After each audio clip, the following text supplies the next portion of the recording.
مساء الخير عليكم ومرحبا بكم متابعي قناة أم حسام لتعليم الطرز. إن شاء الله يلقاكم هذا الفيديو بصحة وسعادة، آمين يا رب العالمين. الفيديو تاع اليوم إن شاء الله نشوفوا في الغليلة الجزائرية. هذا الجنب من الغليلة خدمته وبيرليتو، هو في الحقيقة الموديل فتلة، لكن أنا خدمته بطرز الشعرة.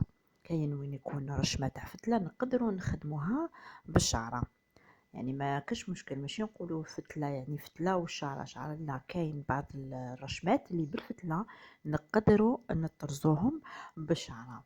وهذا بيغلاج خفيف، درنا له بيغلاج خفيف، الطرز بتقنيه المجبود. يعني زبونه حبت يكون الخدمه شويه تكون معمره، حتى ولو كان الخدمة على الساتان لكن نعمروها بطريقة المجبود باش تجي طرزة باينة. كما قلت لكم الرشمة نتاع الفتلة ودرناها بالشعرة، يعني ما تجي، يعني ماشي شرط تكون الشعرة باش نطرزوها، رشمة تاع الشعرة باش نطرزوها، لا، الفتلة نقدروا نطرزوها بالشعرة. سلام.